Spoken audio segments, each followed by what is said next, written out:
On her new album, Beyoncé put her own spin on Dolly Parton's country classic. Of course, everyone had an opinion.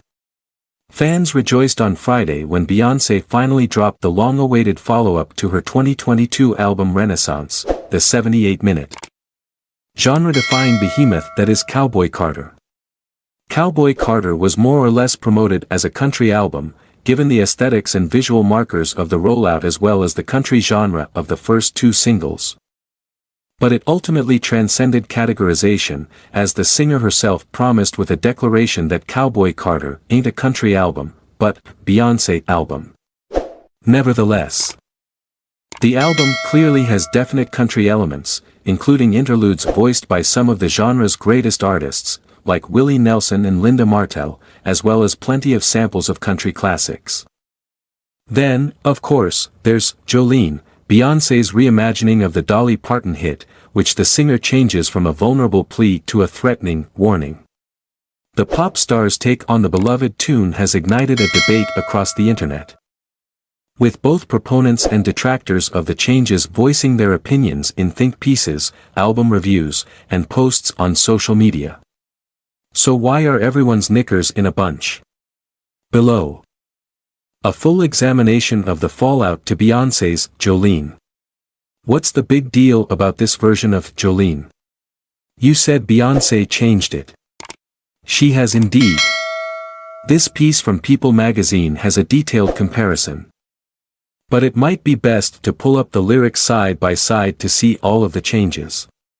In Parton's 1973 hit, she sings to a girl with auburn hair whose beauty is beyond compare, and literally begs her not to steal her man just because she can. Parton mentions how her happiness depends on Jolene, whom she feels inferior to.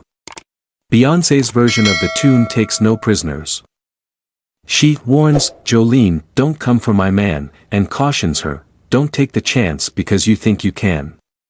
She promises the girl, who is not described, but in an intro to the song voiced by Parton is alluded to as the same Becky with the good hair from Beyoncé's 2016 album Lemonade, that she don't want no heat with Beyoncé.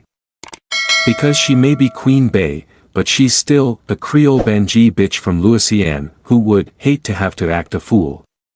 You get the picture.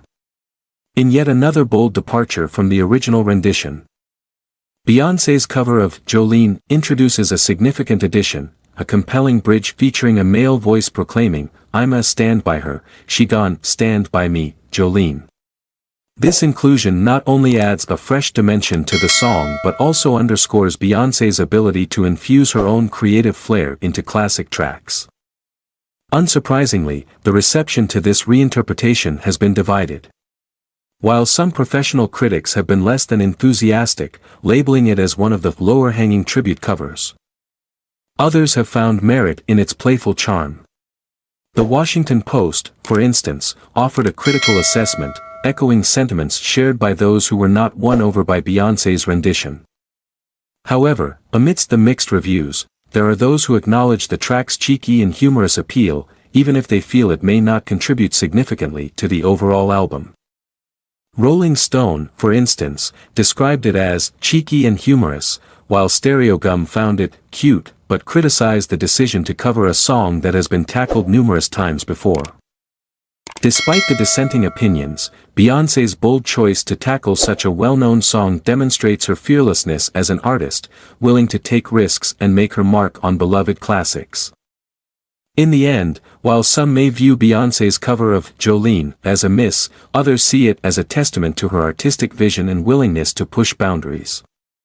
Whether praised or panned, one thing remains clear: Beyoncé's interpretation of Jolene has sparked conversations and stirred emotions, solidifying her status as a force to be reckoned with in the music industry.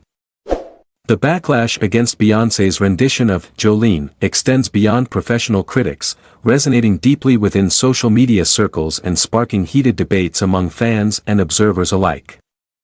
One prevailing critique, echoed by Chris Willman in his Variety review, revolves around the perceived loss of vulnerability in Beyoncé's interpretation.